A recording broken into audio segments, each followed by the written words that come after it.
Coronavírus. Cuidar de você é cuidar de todos. Quanto tempo o Covid-19 sobrevive no ar e nos objetos? Quem responde é o pneumologista da FHEMIG, Fundação Hospitalar do Estado de Minas Gerais, Guilherme Garcia. A sobrevida estimada, é lógico, seria de 1 a 3 horas no ar, nas superfícies de aço inoxidável e plástico, durante uns 3 dias, e até no papelão seria em torno de 1 dia. Várias dicas de prevenção e combate à doença estão no site especial criado pela Assembleia de Minas no portal almg.gov.br. Direito do consumidor. Olá, eu sou o Luiz Felipe Balona e esse é o Direito do Consumidor. O preço de diversos medicamentos no país é tabelado por lei e o reajuste desses produtos, conforme a norma, deve ocorrer anualmente, após análise de uma comissão especial que trata do assunto. Em 2020, por causa da pandemia, o reajuste foi adiado. Esse é o tema da nossa conversa com o coordenador do Procon Assembleia, Marcelo Barbosa. Marcelo, como funciona esse reajuste e quem define o aumento? A Lei Federal 10.742 de 2003 trata exatamente dessa questão do reajuste dos medicamentos e cria também a Câmara de Regulação de Mercado de Medicamentos, que é quem vai cuidar especificamente do reajuste anual dos medicamentos monitorados. O governo federal editou uma MP, uma medida provisória, que foi prorrogada recentemente pelo Congresso, suspendendo o aumento. Qual o prazo de validade dessa suspensão? Em razão da pandemia do coronavírus, foi editada a medida provisória número 933, ela é de 2020, onde estabelece a suspensão pelo prazo de 60 dias do ajuste anual de preços de medicamentos para esse ano de 2020. Essa medida provisória foi prorrogada pelo Congresso Nacional, ou seja, a validade dela passou a ser até o dia 31 de julho de 2020. Ou seja, até o dia 31 de julho não poderá haver o reajuste daqueles medicamentos que são monitorados pelo governo federal. Essa regra vale para quais tipos de medicamentos? Pela resolução número 2 de 2019, da Câmara de Regulação do Mercado de Medicamentos, que é um órgão da Agência Nacional de Vigilância Sanitária, os medicamentos são distribuídos em 3 grupos. O grupo 1, que são os medicamentos liberados, o grupo 2, que são os medicamentos liberados de fábrica, e o grupo 3, que são os medicamentos monitorados, esse sim sofrendo controle e monitoramento por parte do governo federal. Para saber quais são os medicamentos que são monitorados, o consumidor tem que entrar no site da Anvisa, que é a Agência Nacional de Vigilância Sanitária. O consumidor que utiliza algum desses remédios e constatar algum aumento de preços, como deve proceder? Onde pode denunciar? Caso o consumidor encontre alguma irregularidade com relação ao cumprimento da medida provisória 933, ou seja, o aumento nesse período de medicamentos que são monitorados pelo governo federal, ele poderá fazer a denúncia no site da Anvisa, que é www.anvisa.gov.br, ou ligar diretamente no 0800 642 9782. Esse é o programa Direito do Consumidor. Nós conversamos com o coordenador do Procon Assembleia, Marcelo Barbosa. E para ouvir outras dicas ao consumidor, basta acessar a página da Rádio Assembleia na internet. O endereço é o almg.gov.br/rádio. Da Assembleia Legislativa em Belo Horizonte, Luiz Felipe Balona. Avanço do coronavírus em cidades pequenas preocupa secretários municipais de saúde. Hoje é terça-feira, 16 de junho. Secretários municipais de saúde cobram a habilitação de novos leitos de UTI para o tratamento de pessoas infectadas pelo novo coronavírus. Uma preocupação dos gestores é o avanço da doença em cidades pequenas, com menos de 10 mil habitantes. As medidas de prevenção e tratamento adotadas por prefeituras mineiras foram analisadas pela Comissão de Saúde da Assembleia de Minas. A reunião, realizada por videoconferência, contou com a participação de gestores da saúde de cidades polo de várias regiões do estado, como Uberlândia no Triângulo, Teófilo Otoni no Vale do Jequitinhonha, Pouso Alegre no sul de Minas e de Belo Horizonte. Também esteve presente o presidente do COSENS, Conselho de Secretários Municipais de Saúde de Minas, Eduardo da Silva, que comanda a pasta em Taiobeiras, no norte do estado.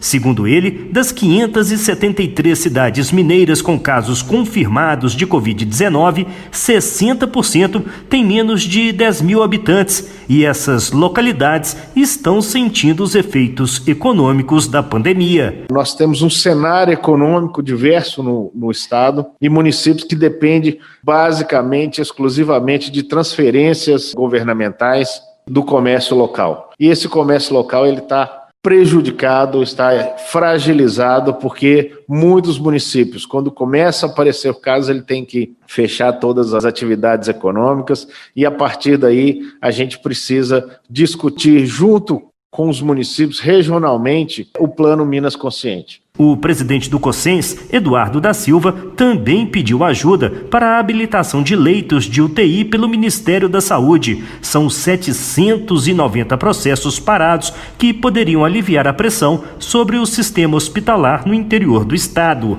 Eu pediria à Comissão de Saúde que fosse o portador desse documento que eu passo às suas mãos, para que a Assembleia de Minas Gerais faça uma ação política junto ao Ministério da Saúde para o credenciamento e habilitação de 790 leitos de UTI que estão aguardando serem habilitados lá no Ministério da Saúde, que irão atender os pacientes de Covid em Minas Gerais. O presidente da Comissão de Saúde, deputado Carlos Pimenta, do PDT, destacou o bom trabalho realizado pelos secretários de saúde no interior de Minas e lembrou da responsabilidade que eles têm na prestação de contas do uso de recursos recebidos. Eu tenho falado que os recursos estão chegando, seja do governo do estado, seja principalmente do governo federal. Cidades pequenininhas, que não tem nenhuma estrutura de saúde, está recebendo um recurso muito bom, que pode tranquilamente dar conta das providências iniciais para que não aconteça uma exacerbação dos quadros nos pequenos municípios. Chamo muita atenção, como o senhor chamou, da responsabilidade dos gestores, dos senhores prefeitos, dos senhores secretários municipais, para que esse dinheiro seja muito bem aplicado.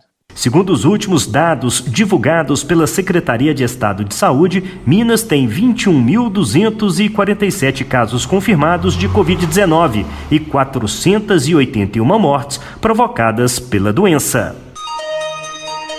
Direito do consumidor. Por causa da pandemia, o reajuste de preço dos chamados medicamentos monitorados, que ocorre todo ano em abril, está suspenso até 31 de julho. Quem usa medicamentos dessa lista, se constatar aumento do valor cobrado, pode denunciar. É o que orienta o coordenador do Procon Assembleia, Marcelo Barbosa. Caso o consumidor encontre alguma irregularidade com relação ao cumprimento da medida provisória 933, ou seja, o aumento nesse período de medicamentos que são monitorados pelo governo federal, ele poderá fazer a denúncia no site da Anvisa, que é www.anvisa.gov.br, ou ligar diretamente no 0800 642 9782. Mais dicas ao consumidor no portal almg.gov.br. Da Assembleia Legislativa em Belo Horizonte, Flávio Júnior. Notícias da Assembleia. O aumento da taxa de desemprego e a redução da renda dos trabalhadores agravados pela pandemia de Covid-19 devem ser enfrentados com mais investimentos públicos. A alternativa foi defendida em reunião para analisar as medidas adotadas pelo governo federal contra os impactos do novo coronavírus sobre os trabalhadores brasileiros. Na audiência pública realizada por videoconferência, a presidente do Conselho Regional de Economia, Tânia Cristina Teixeira, lembrou que a situação de Minas Gerais já era crítica antes mesmo da pandemia, com queda na atividade econômica e altas taxas de desemprego e de informalidade. Segundo ela, a situação pode piorar, pois o governo adotou medidas que reduzem a renda da população, como, por exemplo, a reforma da Previdência. Até agora, os outros países do mundo conseguem retomar o crescimento a partir da indução de renda daqueles que têm níveis médios de renda. Então, neste sentido, nós podemos dizer que a gente está caminhando na contramão das políticas exitosas no mundo hoje. As pequenas e médias empresas também têm encontrado dificuldades para acessar medidas de apoio anunciadas pela União durante a pandemia. De acordo com o superintendente do Sebrae Minas, Afonso Rocha, menos de 10% das empresas mineiras se beneficiaram da medida provisória 936, que instituiu o Programa Emergencial de Manutenção do Emprego e da Renda. Até agora, junho, nós tivemos, no Brasil, 10,6 milhões de empregos beneficiados com a MP 936. Em Minas Gerais, 9,8% apenas das nossas empresas tiveram acesso e se beneficiaram dessa MP 936. 86% das empresas, sendo que 60% mais ou menos tiveram crédito negado, e algo em torno de 27%, 28% dessas empresas estavam com um processo em análise dos bancos para a liberação de crédito. Ou seja, as empresas, no momento que elas mais precisam do crédito, elas buscam as instituições financeiras e 86% delas ainda não tiveram dinheiro. O deputado federal do PCdoB, Orlando Silva, relator do decreto legislativo que reconheceu o estado de calamidade pública do Brasil, lembrou que o país está liberado de cumprir metas fiscais. Nós desobrigamos o governo de cumprir meta fiscal. Portanto, o que o Estado tem que fazer é atuar para garantir a atividade econômica, claro, o SUS, o serviço de saúde, mas atividade econômica protegendo empresas, empregos e renda dos trabalhadores. Vai gastar? Vai, mas não há alternativa. Para a deputada Marília Campos, do PT, que presidiu a reunião, a situação foi agravada pelo corte de gastos do governo federal em áreas sociais. A saída, sem dúvida nenhuma, é a retomada do investimento público para que a gente possa não só salvar a economia, mas também amparar a população brasileira com políticas públicas na educação, na saúde, na assistência, nesse momento tão difícil que a gente está vivendo. E para isso, a questão da emenda constitucional 95 é fundamental, imprescindível que ela seja revisada. Só existe teto para o gasto público, mas não existe teto para pagar os juros da dívida. O presidente da comissão, o deputado Celinho Citrocel, do PCdoB, defendeu a retomada dos investimentos públicos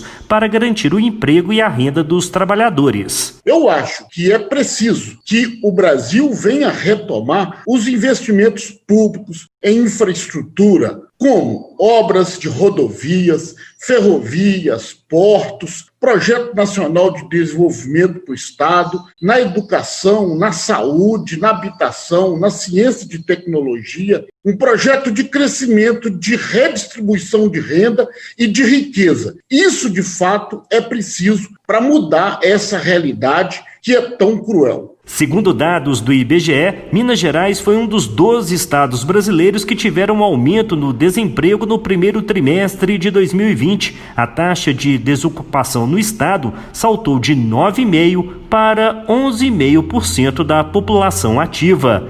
A cobertura completa da reunião da Comissão do Trabalho, da Previdência e da Assistência Social está disponível no portal almg.gov.br.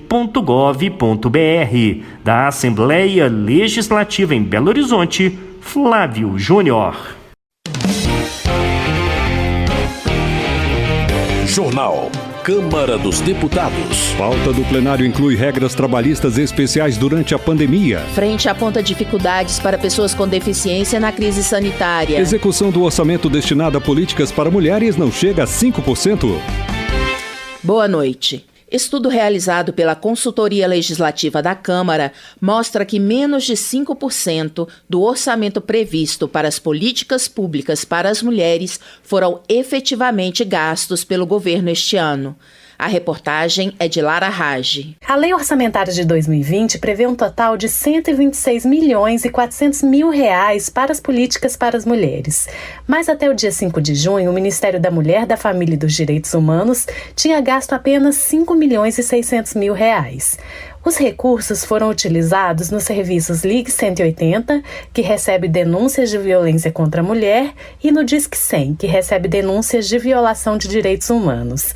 Até agora, nenhum valor foi gasto, por exemplo, com a construção e manutenção de unidades da Casa da Mulher Brasileira, embora mais de 20 milhões de reais tenham sido autorizados pela lei orçamentária para esse fim.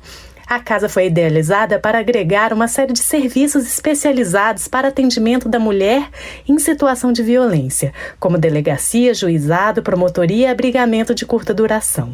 Dados divulgados pelo Ministério da Mulher no dia 29 de maio mostram que desde o início da pandemia do novo coronavírus, as denúncias de violência contra as mulheres ao Ligue 180 cresceram. Em abril, foram quase 10 mil queixas de violência doméstica feitas à Central de Atendimento à Mulher. Ao comparar abril deste ano com abril de 2019, as denúncias cresceram mais de 35%. O estudo mostrando a baixa execução orçamentária do Ministério da Mulher foi realizado a pedido da Comissão de Direitos Humanos e Minorias da Câmara. Presidente da comissão, o deputado Helder Salomão, do PT do Espírito Santo, comenta. E isso considerando que nós estamos em plena pandemia, quando o governo deveria acelerar as medidas e as ações para que houvesse uma diminuição, por exemplo, da violência doméstica que aumentou neste período. E a gente sabe que seria necessário mais investimento para combater esse grave problema. Segundo o deputado, a comissão questionou o Ministério da Mulher sobre a questão e o órgão enviou um plano de contingência para o colegiado. Mas a avaliação do deputado é que se trata de mera carta de intenções, sem orçamento previsto ou prazo para a efetivação das ações. O estudo da consultoria da Câmara será enviado à Relatoria Especial das Nações Unidas sobre a Violência contra a Mulher. Helder Salomão destaca que o estudo confirmou informação divulgada primeiramente pelo INESC, o Instituto de Estudos Socioeconômicos, de que o novo Plano Plurianual, o PPA, excluiu o Programa de Enfrentamento da Violência contra a Mulher. O PPA é uma lei elaborada a cada 4 anos para estabelecer diretrizes, objetivos e metas da administração pública federal. Este PPA será válido para os anos de 2020 a 2023. O deputado Helder Salomão explica. Até 2019, o PPA tinha 6 programas para as mulheres. Agora, as ações para as mulheres e várias outras ações de direitos humanos estão englobadas em um programa guarda-chuva, cujo foco é o fortalecimento da família. Na nossa avaliação, isso dá menos visibilidade às políticas e dificulta o acompanhamento e certamente vai levar a uma redução da transparência. O balanço divulgado pelo Ministério da Mulher no dia 29 de maio informa que entre 2018 e 2019, o total de tentativas de feminicídio denunciadas por meio do Ligue 180 aumentou quase 75%, saltando de 2.075 para mais de 3.600 notificações. Da Rádio Câmara de Brasília, Lara Rage. Economia. Gonzaga, patriota do PSB de Pernambuco, encaminhou requerimento ao presidente Jair Bolsonaro solicitando que o governo não extinga o Centro Nacional de Tecnologia Eletrônica Avançada, estatal de semicondutores, que fabrica os chips dos passaportes brasileiros, entre outros produtos. Gonzaga, patriota, pede que o governo federal venda a empresa Ceitec ao invés de dissolvê-la, com o objetivo de obter recursos para a União. Justiça. Ivan Valente, do PSOL de São Paulo, destaca a apresentação de denúncia contra o presidente Jair Bolsonaro junto ao Tribunal Penal Internacional, devido à sua postura frente à pandemia do coronavírus. Ivan Valente afirma que o chefe do Executivo Nacional cometeu crime contra a humanidade ao excluir o número total de mortes por Covid-19 das estatísticas apresentadas pelo Ministério da Saúde e que, por isso, deve ser condenado. Já entrou em vigor a nova lei sobre regras jurídicas válidas para o período da pandemia.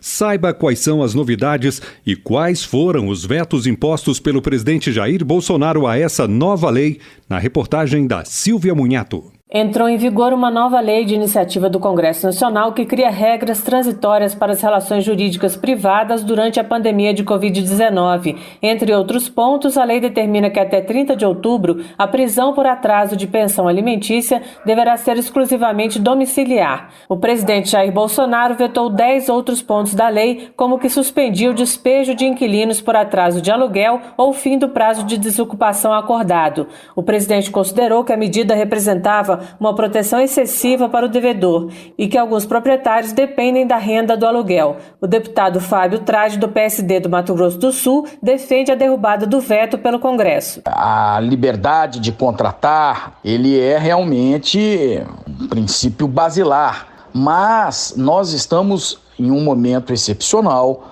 o despejo agrava a questão social, e por isso mesmo o veto me parece até uma forma cruel de se tratar juridicamente aquelas situações em que o rigor da lei sempre recai sobre os mais vulneráveis economicamente. O presidente vetou também o dispositivo que autorizava os síndicos de prédios, até outubro, a restringir ou mesmo proibir a realização de reuniões, festas ou uso de áreas comuns do edifício para evitar a contaminação pelo novo coronavírus. Ele alegou que a concessão de poderes excepcionais para os síndicos retiraria a autonomia das deliberações por assembleia, limitando a vontade coletiva. O relator do texto na Câmara, deputado Henrico Mizasi, do PV de São Paulo, discorda do veto. O síndico não é um tirano dentro do condomínio, ele não faz aquilo que ele quer. O síndico, ele é o representante legal daquele condomínio, eleito pela Assembleia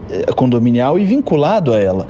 Então, dar um poder ao síndico significa dar o poder ao condomínio, dar o poder à Assembleia Condominial. Essa é a lógica no Código Civil. Outro ponto vetado obrigava os aplicativos de transporte a reduzir as comissões cobradas de cada viagem em pelo menos 15%, transferindo a quantia para os motoristas. Bolsonaro alegou razões econômicas para o veto. Diz que a redução das comissões viola o princípio constitucional da livre iniciativa e afeta o funcionamento dos mercados. A nova lei permite a realização por meio virtual de eleição de síndico e assembleias em condomínios residenciais e suspende prazos de inventários, além de prazos prescricionais em ações civis. Outra mudança importante é o adiamento para 1º de agosto de 2021 da aplicação das multas e sanções previstas na Lei Geral de Proteção de Dados. A lei regulamenta o tratamento de dados pessoais de clientes e usuários por empresas públicas e privadas. Da Rádio Câmara de Brasília, Silvia Minhato. Eleições. Hildo Rocha, do MDB do Maranhão, é contra o adiamento das eleições municipais e a prorrogação de mandatos por conta da pandemia do coronavírus. Hildo Rocha afirma que a Câmara, em vez de debater um assunto sobre o qual não tem competência para alterar, deveria preocupar-se em elaborar os protocolos de saúde necessários para a realização das eleições em 2020. Direitos Humanos.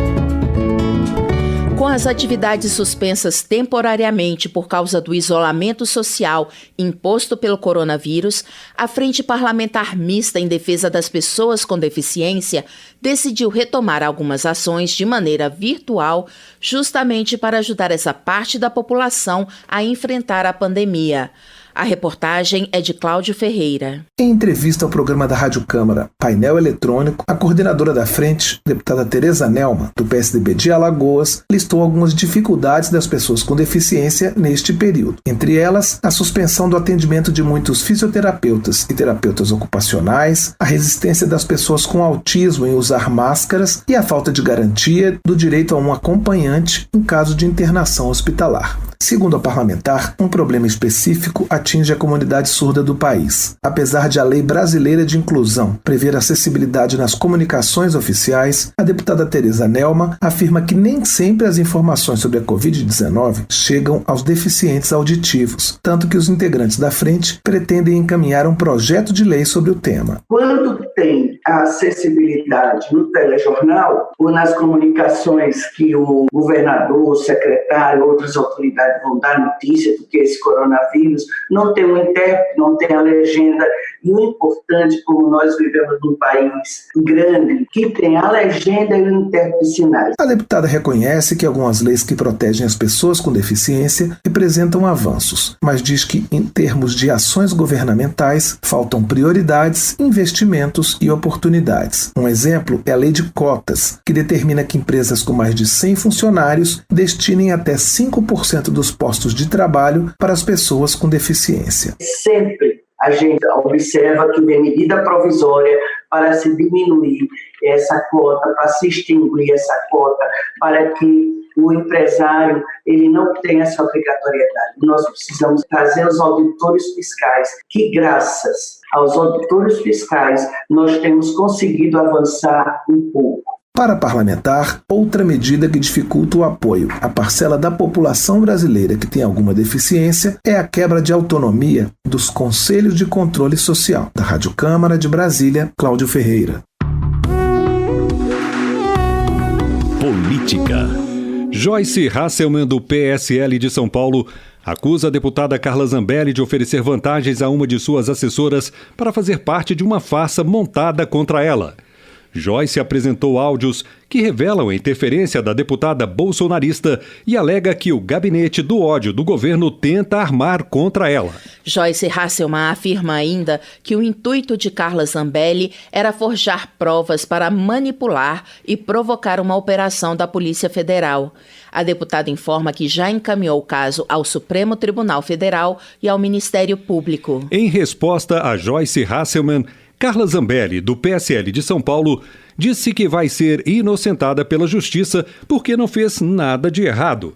Ela informa que, juntamente com outros parlamentares, já protocolou uma representação contra Joyce na Procuradoria-Geral da República e também encaminhou um pedido de cassação do seu mandato à Comissão de Ética da Câmara. Carla Zambelli afirma que, além dos áudios vazados, comprovados pelas emissoras que apresentaram a denúncia, há funcionários da deputada Joyce que, em algum momento, vão começar a falar sobre as verdadeiras fake news.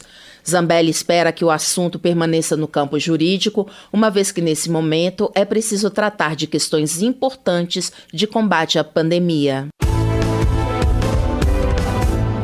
Enio Verri, do PT do Paraná, parabeniza o Supremo Tribunal Federal e também a Câmara dos Deputados por não permitirem que o governo federal omita dados oficiais sobre o número de mortes do coronavírus. Enio Verri afirma que o presidente Jair Bolsonaro não tem a mínima condição de permanecer no cargo e entende que o impeachment é a única saída neste momento. Além disso, o deputado ressalta a importância de garantir a prorrogação da renda emergencial, pois, segundo ele, muitos ainda estão sofrendo com a fome e o desemprego no país. Professora Rosa Neide, do PT de Mato Grosso, também está preocupada com o rumo do país. No entendimento da deputada, o Brasil está à deriva, com um governo omisso e que desprestigia a ciência. Outro ponto que preocupa a professora Rosa Neide é a situação do ensino durante a pandemia. Ela alerta que, até o momento, o governo federal não tomou nenhuma providência sobre como será a retomada das aulas para os milhões de estudantes brasileiros. Arnaldo Jardim, do Cidadania de São Paulo, espera que a Câmara aprove logo propostas que tratam da transparência de dados sobre o coronavírus, como o que obriga o governo a publicar números referentes à doença e a casos de síndrome respiratória aguda grave assim que os receber. Arnaldo Jardim ainda cita a liberação da primeira parcela do auxílio emergencial aos estados e municípios. Segundo ele, essa ajuda e a manutenção da verba referente ao Fundo de Participação dos Municípios vão ajudar os entes federados a recuperar a perda de recursos por causa da crise. Votação. A medida provisória 927, que trata de regras trabalhistas durante a pandemia, e a 944, que cria o Programa Emergencial de Suporte a Empregos, com linhas de crédito para empresas, voltam à pauta do plenário nesta semana. Saiba mais sobre as votações previstas na reportagem de José Carlos Oliveira. A polêmica medida provisória com regras trabalhistas especiais para o período de pandemia do novo coronavírus é um dos destaques da extensa pauta com mais de 10 itens para votação no plenário da Câmara nesta semana. O texto está em vigor desde 22 de março e recebeu 1.094 sugestões de emendas de deputados e senadores. O relator, deputado Celso Maldaner, do MDB de Santa Catarina, apresentou seu parecer no fim de maio, mas tem faltado acordo para a votação. Matérias estranhas nós já tiramos e o relatório está pronto aí no sistema. Eu gostaria de votar também a medida provisória 927, que trata muito dessa questão da segurança jurídica da legislação trabalhista durante a pandemia. Entre vários pontos, a MP 927 regulamenta teletrabalho, férias coletivas e adiamento do recolhimento do FGTS. O texto original também previa a suspensão do contrato de trabalho por até 4 meses, mas esse trecho acabou revogado por outra medida provisória após forte repercussão negativa. O líder da oposição, deputado André Figueiredo, do PDT do Ceará, avalia a chance de votação das próximas MPs pautadas para a votação no plenário da Câmara. A 927, que não tem consenso, a 932, que deveremos apreciar o relatório do deputado Hugo Leal, e a 944, também, que pode ser construído um caminho. A MP 944 cria o Programa Emergencial de Suporte a Empregos com linhas de crédito para empresas. Já a MP 932 reduz as contribuições tributárias recolhidas pelas empresas para financiar o Sistema S, como Sebrae, Senai e Senac. Esse texto deveria ter sido votado na semana passada, mas houve impasse quando, de última hora, o relator deputado Hugo Leal, do PSD do Rio de Janeiro, decidiu acatar uma emenda que beneficiava as empresas. O texto original reduzia as contribuições ao Sistema S em 50% de abril a junho. Inicialmente, o relator concordou com essa redução somente até maio, mas por fim decidiu acatar uma emenda com redução de 25% em junho. Claro que uma emenda de plenário ela tem essa capacidade regimentalmente, o relator poderia aceitar. É óbvio que a matéria não deva nenhuma complexidade, nós só estamos tratando aqui de percentuais. Mas eu vejo aqui que nós temos um impasse. Se deixar de votar isso cada vez que atrasa, a competência junho vai ser integralizada em 50%. Por isso, insistir. Porém, o presidente da Câmara, Rodrigo Maia, lembrou do acordo dos líderes partidários de que nesse período de pandemia e de votações pelo sistema remoto, eventuais alterações no relatório final das propostas em análise no plenário deveriam ser comunicadas a todos os líderes partidários pelo menos 24 horas antes da votação. Se Vossa Excelência vai acatar, Vossa Excelência não está cumprindo o acordo com os outros líderes, só com uma parte dos líderes, para que a gente possa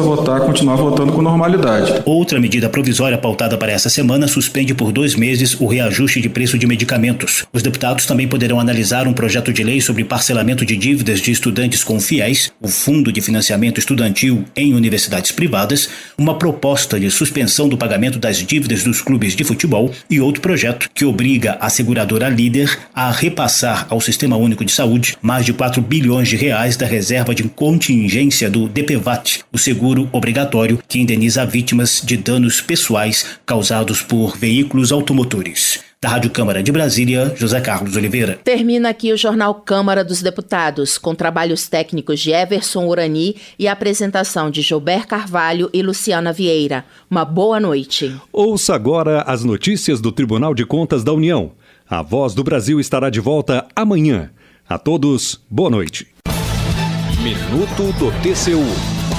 O Tribunal de Contas da União promove no dia 18 de junho, às 10 horas, o webinário Impactos da Pandemia na Economia. O debate virtual será transmitido pelo canal do TCU no YouTube e terá como tema medidas emergenciais de proteção às empresas. O objetivo é fomentar o debate sobre o impacto da crise da Covid-19 na atividade econômica e na renda de trabalhadores e os desafios para garantir uma renda mínima à população mais vulnerável. O webinário integra o Coopera, programa especial de atuação do TCU no enfrentamento à crise de saúde pública, e será aberto pelo secretário-geral adjunto de controle externo do TCU, Marcelo Eira. As inscrições são abertas a todos e podem ser feitas pelo endereço eletrônico www.tcu.gov.br.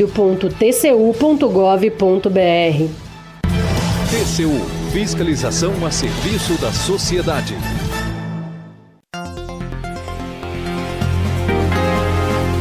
Você ouviu A Voz do Brasil.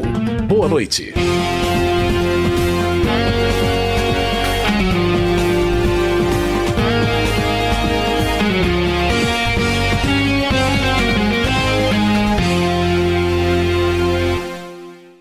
reunião deliberativa do Congresso Nacional será realizada de forma remota e terá duas partes. Às 10 horas da manhã se reúnem os deputados e à tarde os senadores. Na pauta estão 20 vetos presidenciais, entre eles o feito à expansão do auxílio emergencial para outras categorias profissionais, como motoristas de aplicativos, pescadores artesanais, diaristas e ambulantes de praia. Também foi vetada a possibilidade de acumular o auxílio com o Bolsa Família. Para o autor do projeto, o senador Randolfo Rodrigues, da Rede Sustentabilidade do Amapá, as proibições foram cruéis e devem ser derrubadas. O senhor presidente mostra não estar preocupado com o sofrimento das pessoas em decorrência da pandemia. Ele não só nega a gravidade do que estamos vivendo, como nega o direito de famílias serem socorridas neste momento tão dramático. A justificativa do Planalto é de que, ao especificar determinadas categorias profissionais, o projeto quebra o princípio da isonomia. Os parlamentares também vão analisar os vetos feitos à proposta que autoriza o uso da telemedicina em caráter emergencial. O presidente Jair Bolsonaro vetou a validação de receitas médicas virtuais, com assinatura eletrônica ou digitalizada. Segundo Bolsonaro, a medida gera risco sanitário, já que as assinaturas digitais são de fácil adulteração. Também está na pauta o veto total ao projeto que dispensa o atestado médico para justificar a falta ao trabalho durante os primeiros 7 dias durante a quarentena. Para que um veto seja derrubado pelo Congresso, são necessários no mínimo 257 votos de deputados e 41 de senadores. Também está na pauta do Congresso o projeto de lei que abre crédito suplementar de 36 milhões de reais para as justiças federal, do trabalho e do Distrito Federal e dos territórios. O dinheiro será usado para serviços de reforma, pagamento de auxílio moradia e produções da TV Justiça. Da Rádio Senado, Marcela Cunha. Os parlamentares quiseram saber detalhes das ações que o BNDES vem implementando para ajudar a economia a superar os problemas causados pela pandemia do novo coronavírus. Elisiane Gama, senadora do Cidadania do Maranhão, se mostrou especialmente preocupada com os pequenos negócios. Nós temos sentido uma grande dificuldade pela rigidez das exigências que são apresentadas quanto às garantias reais e pessoais desses tomadores e, portanto, os pequenos e médios empresários, eles acabam sofrendo muito com esse problema. O presidente do BNDES, Gustavo Montesano, destacou que as grandes empresas, à exceção de alguns setores, têm encontrado maneiras de contornar a crise provocada pela pandemia. Já os micro, pequenos e médios empresários continuam esbarrando na dificuldade de acesso ao crédito. E a questão de crédito, de acesso ao crédito para micro, pequena e média empresa no Brasil, não é algo oriundo da crise. A crise só externalizou e saltou aos nossos olhos como a gente precisa trabalhar mais e ter mais medidas, ter mais ações estruturantes que facilitem e viabilizem o crédito para esse segmento empresarial que gera tanto emprego, é tão importante na nossa produtividade e é tão importante no nosso empreendedorismo. Gustavo Montesano afirmou que o banco aprendeu com os erros do passado e volta os olhos agora para os pequenos negócios e empreendimentos de infraestrutura. O presidente do BNDES pediu inclusive a votação no Congresso Nacional do novo marco legal para o saneamento, com medidas para atrair o capital privado para o setor. Da Rádio Senado, Bruno Lourenço. A data foi criada para marcar a adoção da Convenção das Nações Unidas para o Combate à Desertificação, assinada em Paris em 17 de junho de 1994. O Brasil ratificou essa convenção em 1997. Segundo o estudo realizado entre 2013 e 2017 pela Universidade Federal de Alagoas, mais de 126 mil quilômetros quadrados do semiárido brasileiro estavam virando deserto. Além dos fatores naturais, a desertificação acontece por causa do desmatamento, de queimadas e outras práticas agrícolas inadequadas, como o excesso de agrotóxicos. Nas regiões afetadas, a produtividade agropecuária é reduzida, a crise hídrica aumenta a subnutrição e doenças por falta de água potável, bem como acontece intensa migração para as cidades e aumento da pobreza. Depois de 2015, com a aprovação do projeto que instituiu a Política Nacional de Combate e Prevenção à Desertificação, o Congresso Nacional tem aprovado apenas projetos para minimizar os efeitos da seca, que atinge especialmente os pequenos produtores. A Comissão Senado do Futuro chegou a propor a avaliação em 2018 do Programa e da Política Nacional de Combate à Desertificação e Mitigação dos Efeitos da Seca, mas não chegou a concluir a avaliação. Da Rádio Senado, Yara Farias Borges. A celebração do Dia Internacional da Tartaruga Marinha reacendeu a polêmica em torno da portaria do Instituto Chico Mendes de Biodiversidade, publicada no último dia 28 de maio, que diz respeito ao fechamento de 3 centros de pesquisa governamentais ligados ao projeto Tamar, que é uma entidade privada. A fundação que trata das tartarugas marinhas já esclareceu que está com as atividades suspensas apenas por causa da pandemia do coronavírus, mas que a estrutura permanece inalterada.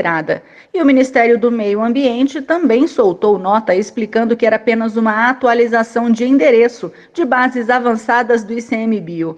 Mas o senador Fabiano Contarato, da Rede Sustentabilidade do Espírito Santo, que é presidente da Comissão de Meio Ambiente do Senado, critica o desmonte da estrutura de proteção ambiental do país. Infelizmente, no Brasil, não temos nada a comemorar. Temos um governo federal que promove um desmonte na área ambiental sem precedentes. Nossa situação é muito grave. Estamos perdendo estruturas de educação ambiental, de fiscalização das atividades irregulares. O senador afirma que já entrou com várias ações no Poder Judiciário contra esses atos do Executivo que prejudicam o meio ambiente e pede o apoio da população na luta em defesa da natureza. Dentro e fora do país, o governo perde credibilidade e isso afeta todos nós. Significa retrocesso e menos apoio para os nossos projetos de preservação e de proteção da natureza. O Dia Internacional da Tartaruga Marinha é celebrado em 16 de junho, em homenagem ao aniversário do primeiro pesquisador que estudou e defendeu a conservação desses animais,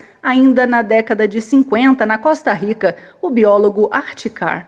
Da Rádio Senado, Raquel Teixeira. Com a criação de um Plano Nacional de Gestão ao Combate ao Coronavírus, o objetivo é organizar e integrar as ações de municípios, estados, do Distrito Federal e da União para o enfrentamento da pandemia, dando prioridade à proteção da vida e garantindo a retomada gradual das atividades econômicas, de acordo com as realidades locais.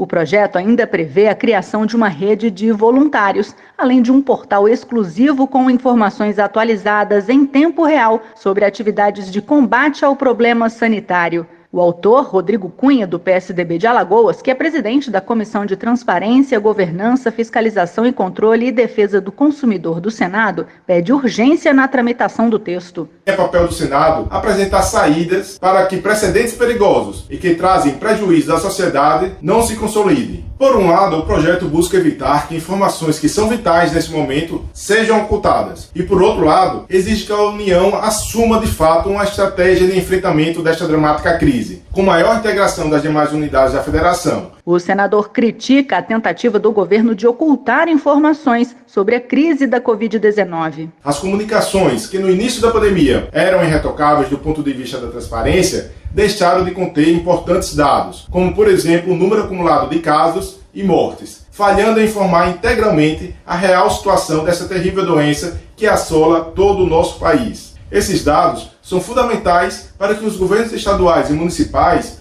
possam organizar suas estratégias de combate à doença. A proposta faz parte de um pacote de medidas criadas pelo Congresso Nacional para enfrentar a emergência de saúde pública internacional provocada pelo surto do coronavírus e pode ser incluída na pauta de votações do plenário nas próximas reuniões. Da Rádio Senado, Raquel Teixeira.